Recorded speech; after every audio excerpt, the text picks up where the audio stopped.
In South Dakota, the American bison holds great historical significance. The Great Plains, which cover much of the state, were once home to large bison herds that played a crucial role in the region's ecosystem.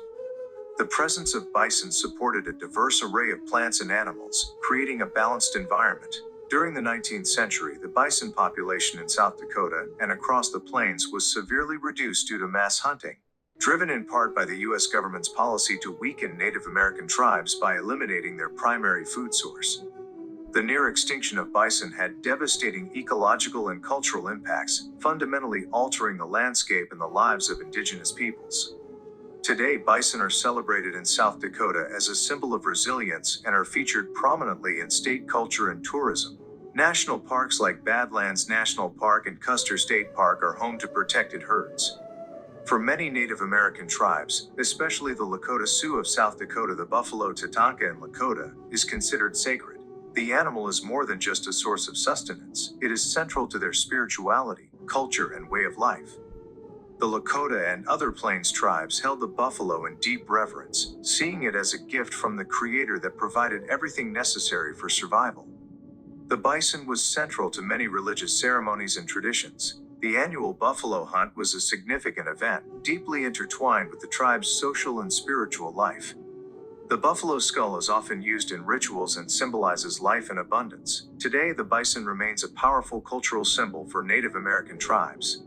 There have been concerted efforts among tribes to reintroduce and manage bison herds on tribal lands. Initiatives like the Intertribal Buffalo Council work to restore bison populations and promote their sustainable use, reflecting a renewed connection between indigenous peoples and their historical ways of life. Bighorn sheep, Ovis canadensis in South Dakota, are a notable part of the state's wildlife, primarily found in the rugged, mountainous areas of the Badlands and Black Hills regions.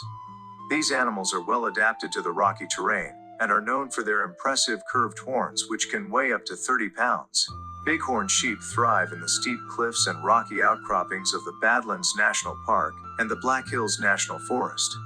These areas provide them with escape terrain from predators like mountain lions, and they often prefer regions with sparse vegetation for better visibility. The population of bighorn sheep in South Dakota was once at risk due to habitat loss, disease, and overhunting. Conservation efforts have been made to restore and stabilize populations. Reintroduction programs started in the 1960s have helped bring them back, especially in the Badlands area. Bighorn sheep are herbivores, feeding primarily on grasses, shrubs, and forbs. In the winter, they may consume woody plants when other vegetation is scarce. They are known for their agility on rocky cliffs, which they navigate with ease thanks to their specialized hooves. Badlands National Park is one of the best places to see bighorn sheep in South Dakota. They can often be spotted along the scenic drives or from hiking trails. The bighorn sheep in South Dakota represent a success story in wildlife management, but ongoing efforts are needed to ensure their continued survival. If you visit the region, it's possible to spot these iconic animals, especially in the early morning or late afternoon when they are most active. In South Dakota, black-tailed prairie dogs Cinemes ludovicianus are the most common species. They are named for the black tips on their tails. Unlike other prairie dog species, black-tailed prairie dogs do not hibernate and can be seen above ground throughout the year. Prairie dogs live in colonies known as towns, which can range from a few acres to hundreds of acres. They are highly social and live in extensive underground burrows. Their towns are made up of different family groups called coteries, consisting of one dominant male, several females, and their young. Prairie dogs are considered a keystone species, meaning their presence has a disproportionately large effect on the environment. Their digging aerates the soil, and their grazing helps maintain plant diversity. They also serve as a crucial food source for predators such as black-footed ferrets, coyotes, hawks and eagles, and badgers. Prairie dog populations have declined significantly over the past century due to habitat loss, poisoning, and disease, notably the sylvatic plague. Despite these threats, South Dakota still has some of the largest remaining prairie dog populations in the United States. Conservation efforts include protected areas and management programs to control populations where they might conflict with ranching. Prairie dogs can be a source of conflict, particularly with ranchers and farmers. Their burrowing activities can damage crops and pasture land, leading some landowners to view them as pests. However, In areas like Badlands National Park, prairie dogs are a popular attraction and play an important role in the park's ecosystem.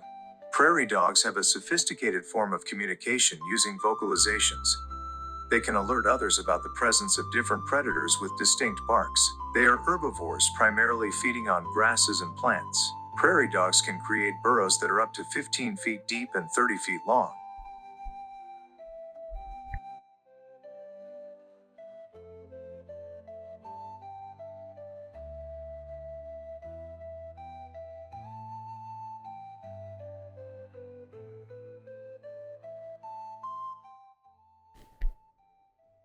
The common nighthawk, Cordylus minor, is a fascinating and migratory bird species that can be spotted across South Dakota, particularly during the summer months. Common nighthawks are medium-sized, slender birds with long, pointed wings. They have a distinctive white bar across each wing, which is visible during flight. Their plumage is cryptic with a mix of brown, gray, and black, making them well camouflaged when perched. Despite their name, they are active mostly at dusk and dawn, often seen flying in looping patterns as they hunt insects on the wing. They have a unique, erratic flight pattern that resembles a moth. They nest directly on the ground or flat surfaces without building a traditional nest, relying on their cryptic coloration to protect their eggs. In South Dakota, common nighthawks typically arrive in late spring, May, and are present throughout the summer, departing by September. They are long-distance migrants, wintering as far south as South America. Unlike owls or hawks, common nighthawks belong to a group of birds called nightjars, named for their nocturnal habits.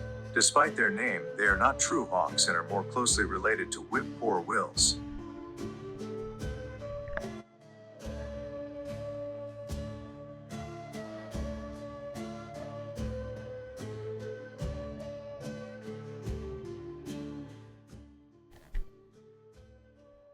The rock wren Salpinctus obsoletus is a small, energetic bird that is relatively uncommon in South Dakota but can be found in specific habitats, especially in the western part of the state.